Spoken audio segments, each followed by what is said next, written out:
2014 चंद्रनंदिनी. धुरंधर चित्रपटानंतर एक गोष्ट अगदी काचेसारखी साफ झालीये.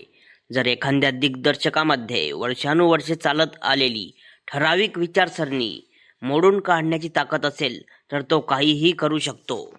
आणि आता ही बातमी समोर येते ती यापेक्षाही मोठी आहे. आदित्य धर यांचा पुढचा प्रोजेक्ट बॉलिवूडचा संपूर्ण गेम बदलून टाकणार आहे. कारण यावेळी त्यांचा निशाणा कोणतं स्पाय युनिव्हर्स नाही, तर बॉलिवूडने वर्षानुवर्षे जपलेले ते उर्दू मुघल युनिव्हर्स आहे. रिपोर्टनुसार आदित्य धर भारताचे महान सम्राट चंद्रगुप्त मौर्य यांच्या जीवनावर एक ऐतिहासिक महाकाव्य घेऊन येत आहेत. सध्या ते चंद्रगुप्त मौर्यांचा संपूर्ण इतिहास अगदी सखोलपणे अभ्यासत आहेत. विशेष म्हणजे धुरंधरप्रमाणेच या चित्रपटातही मुख्य भूमिकेसाठी रणवीर सिंगच्या नावाचीही चर्चा आहे. आदित्य धर आता भारतीय राजांवर एक संपूर्ण सिरीज बनवणार आहेत, ज्याची सुरुवात सम्राट चंद्रगुप्त मौर्यांपासून होत आहे. मित्रांनो, ही छोटी गोष्ट नाही, कारण चंद्रगुप्त मौर्याविषयी आपल्या देशात तितकी चर्चा कधीच झाली नाही जेवढी इतर राजांची झाली. त्यांना पद्धतशीरपणे दुर्लक्षित करण्यात आलं आणि जरी कधी त्यांच्यावर चित्रपट किंवा मालिका बनल्या तर त्यात इतिहासांपेक्षा मसाला जास्त भरला गेला. जर हा चित्रपट चालला तर हा फक्त एक प्रोजेक्ट राहणार नाही. यानंतर आपल्या खऱ्या इतिहासावर चित्रपटांची रांग लागेल, जी बॉलिवूडचा वर्षानुवर्षांचा प्रोपगेंडा मुळासकट उखडून टाकेल. आता प्रश्न असा पडतो की जे आदित्य धर यांनी स्पाय युनिव्हर्स सोबत जे केलं तेच ते इतिहासासोबत करू शकतील का? आणि जर असं झालं तर भारतीय समाजावर याचा काय परिणाम होईल? तर चला मग समजून घेऊया आज. जर तुम्ही एखाद्या सामान्य माणसाला चंद्रगुप्त मौर्यांबद्दल 4-5 ओळी लिहायला सांगितल्या तर एकतर त्याला काही ठाऊक नसेल किंवा तो टीव्ही सिरियल्समध्ये दाखवलेल्या खोटा इतिहास सांगेल. कारण सत्य हेच आहे की आपण भारतीय म्हणून आपल्या इतिहासाकडे केवळ दुर्लक्ष केलं नाही, तर तो पद्धतशीरपणे म्हणजे विकृत होताना पाहिला आहे. कदाचित हे ऐकायला कडू वाटेल, पण हेच वास्तव आहे. चंद्रगुप्त मौर्य हे काही साधेसुधे राजे नव्हते. ज्या काळात भारत अनेक छोट्या छोट्या राज्यांमध्ये विभागलेला गेला होता, त्या काळात त्यांनी उत्तर भारतापासून तर थेट अफगाणिस्तानपर्यंत एक अखंड आणि विस्तीर्ण साम्राज्य उभं केलं होतं. त्या काळात जगातल्या सर्वात मोठ्या साम्राज्यांमध्ये त्यांची गणना व्हायची. पण बॉलिवूड आणि टीव्ही इंडस्ट्रीने त्यांना कसं दाखवलं? 2016ची चंद्रनंदिनी मालिका आठवत आहे ना? तिथे या महान सम्राटाचा थेट अपमान करण्यात आला. ज्या राजाचा इतिहास शौर्यांचा आणि सत्तेचा असायला हवा होता, त्याला एका साध्या लव्ह स्टोरीचा हिरो बनवून सोडलं. साम्राज्य बनवणारा माणूस राजमहालातल्या कौटुंबिक वादात आणि जळफळाटात अडकलेला दाखवला. काळी जादू, तांत्रिक आणि डेली सोपचा ड्रामा दाखवून एका महापराक्रमी राजांचा गांभीर्यच संपवून टाकलं. 2011ची चंद्रगुप्त मौर्य मालिका, तिथेही प्रत्येक गोष्टीचा इतका ओव्हर ड्रामा केला की प्रेक्षकांना खरा संघर्ष समजलाच नाही. लोकांना वाटू लागलं की साम्राज्य उभं करणं म्हणजे एखादा टीव्ही शो बनवण्या इतकं सोपं आहे. आता मुघल उदात्तीकरण हा पॅटर्न फक्त चंद्रगुप्त मौर्यांच्या बाबतीत नाही, तर हा पॅटर्न तुम्हाला प्रत्येक हिंदू राज्यांच्या बाबतीत दिसेल. संपूर्ण बॉलिवूडचा इतिहास उघडून बघा. छत्रपती शिवाजी महाराज, महाराणा प्रताप, समुद्रगुप्त, हर्षवर्धन किंवा राजा चोल यांच्यावर बॉलिवूडने एकही जागतिक दर्जाचा भव्य चित्रपट बनवला नाही. जणू काही हे राज्य या देशाच्या इतिहासातच नव्हते. आणि जिथे दाखवण्याचा प्रयत्न केला तिथे काय केलं? बाजीराव मस्तानी, बाजीराव पेशवे हे त्यांच्या काळातील सर्वात जास्त शूरवीर आणि अपराजित सेनापती होते. पण चित्रपटात त्यांचं शौर्य मागे पडलं आणि त्यांना लव्हर बॉय म्हणून जास्त हायलाईट केलं गेलं. आता पद्मावत या चित्रपटात आक्रमक अल्लाउद्दीन खिलजी जास्त शक्तिशाली आणि वरचढ दाखवला गेला, तर राजपूत बाजू हवी तशी मजबूत दाखवली नाही.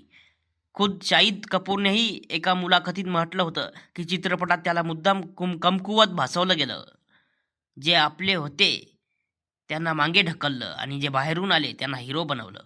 एकीकडे हिंदू राजांना अशा विचित्र पद्धतीने दाखवलं जात होतं, तर दुसरीकडे इस्लामिक आक्रमकांचं असं उदात्तीकरण केलं गेलं की विचारता सोय नाही. मुघलांनीच भारत बनवला, त्याआधी भारतात काहीच नव्हतं असा खोटा समज पसरवला गेला. जोधा अकबर चित्रपटातलं ते दृश्य आठवा. अकबरला एक अत्यंत दयाळू, धर्मनिरपेक्ष आणि देशभक्त राजा दाखवलाय. पण इतिहासात काय सांगतोय? इतिहास सांगतोय 1500 68चा चित्तोडगडचा नरसंहार, जिथे अकबरांच्या आदेशावरून तब्बल 40,000 हिंदू नागरिकांची कत्तल करण्यात आली होती. समकालीन नोंदी सांगतात की अकबरांच्या काळात अनेक हिंदू मंदिर तोडली गेली. त्यांच्या हरममध्ये हजारो स्त्रिया होत्या, ज्यांना सुद्धा जिंकल्यानंतर जबरदस्तीने तिथे आणलं गेलं होतं. पण बॉलिवूड काय म्हणतं? अकबर महान होता, तो सेक्युलर होता. जर अकबर सेक्युलर होता तर मग कमाल आर खान हा जगातला ऑस्कर विजेता अभिनेता आहे. बॉलिवूडने प्रेक्षकांच्या मेंदूंवर ताबा मिळवण्याचा प्रयत्न केला, जेणेकरून लोकांना वाटावं की मुघल भारताचे भाग्यविधाते होते. आणि हा खेळ शहाजहान पासून ते टिपू सुलतानपर्यंत सगळ्यांच्या बाबतीत खेळला गेला. आता सर्वात मोठा प्रश्न हे सगळं मुद्दाम का केलं जात होतं बरं? आपला इतिहास का दाबला गेला? हा अपघात नव्हता, हा एक ठरवून केलेला पॅटर्न होता. आणि या खेळाचा थेट उद्देश एकच होता: तुमच्या मनात स्वतःच्या संस्कृतीबद्दल शंका निर्माण करणं, तुम्हाला तुमच्याच इतिहासाची लाज वाटायला लावणं. दशकानुदशके डाव्या इतिहासकारांनी भारतीय इतिहासाची अशी काही तोडमोड केली ना, जेणेकरून हिंदू समाज नेहमी एका अपराधीपणाच्या भावनेत जिंगेल. American scholar व्हाय.सी. रोझियर यांनी जेव्हा डाव्या इतिहासकारावर रोमिला थापर यांना, हरवंश मुखिया यांना हिंदू राजांनी मंदिर तोडल्याचे मूळ पुरावे मागितले, तेव्हा त्यांच्याकडे एकही अस्सल दस्तावेज नव्हता. फक्त औरंगजेब, गजनी आणि गौरीच्या पापांवर पांघरून घालण्यासाठी हिंदूंना दोषी ठरवण्याचा प्रयत्न झाला. ज्या टिपू सुलतानने मालाबारमध्ये हिंदूंचे सक्तीने धर्मांतर केले आणि मंदिरे उद्ध्वस्त केली. मैसूर गॅझेटियरनुसार 8,000हून अधिक मंदिरे तोडली. त्याला राष्ट्रवादी हिरो बनवून पाठ्यपुस्तकात छापलं गेलं. NCERTच्या पुस्तकांमध्ये इस्लामिक आक्रमकतेचा इतिहास मऊ केला गेला आणि हिंदू समाजातील त्रुटींना आवाजवी वाढवून दाखवलं गेलं. याचा परिणाम काय झाला? जर आज कोणी आपल्या खऱ्या इतिहासावर आणि अस्मितेवर बोलू लागला तर त्याला लगेच कट्टर किंवा फॅसिस्ट असा टॅग दिला जातो. जेव्हा एखादी संपूर्ण पिढी आपल्या मुळांबद्दल साशंक होते, तेव्हा ती स्वतःची ओळख गमावून बसते आणि ओळख संपली की संस्कृती संपते.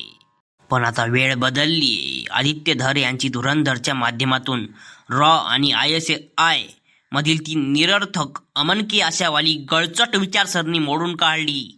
कोणतीही फिल्टर न लावता सत्य समोर ठेवलंय. आणि आता हे चंद्रगुप्त मौर्यांवर चित्रपट आणतायत. ज्या राजाला बॉलिवूडने नाकारलं, त्याला आता जागतिक स्तरावर सादर केलं जाईल. जगातील प्रत्येक देश आपल्या राजांना सॉफ्ट पॉवर म्हणून वापरतो. तुर्कीने दिरिलियस एर्तुग्रुल बनवून आपल्या पूर्वजांना जगात लोकप्रिय केलंय. युरोपने अलेक्झांडर द ग्रेटवर शेकडो चित्रपट बनवून त्याला महान बनवलं. चीनने 3 किंगडम्सवर सिरीज बनवून त्यांचा सेनापती जगभरात पोहोचवलंय. आणि आपल्याकडे चंद्रगुप्त मौर्य, समुद्रगुप्त, राजराजा चोल यांसारखी नावे आहेत, ज्यांचं साम्राज्य जगातल्या कोणत्याही राजांपेक्षा मोठं होतं. पण आपण त्यांना जागतिक स्तरावर कधीही मांडू शकलो नाही. आदित्यधर हीच पोकळी भरून काढणार आहेत. हा चित्रपट त्या विचारसरणीवर एक सनसनीत चपराक असेल, ज्यांना वाटतं की भारताच्या इतिहासावर मुघलांपासून सुरू होतो आणि गांधींच्या अहिंसेवर संपतो. आपल्या राजांचा इतिहास हजारो वर्षे जुना आहे आणि जेव्हा हे शौर्य जगासमोर येईल, तेव्हा भारताची सॉफ्ट पॉवर एका वेगळ्याच उंचीवर असेल. त्यामुळे आदित्यधर यांचं हे पाऊल जितकं धाडसी आहे, तितकंच कौतुकास्पद आहे. तुम्हाला या विषयावर काय वाटतं? कमेंट बॉक्समध्ये नक्की सांगा. आणि व्हिडिओ आवडला असेल तर लाईक आणि शेअर करायला विसरू नका. चॅनलला सबस्क्राईब नक्की करा. जय हिंद, जय भारत, जय शिवराय.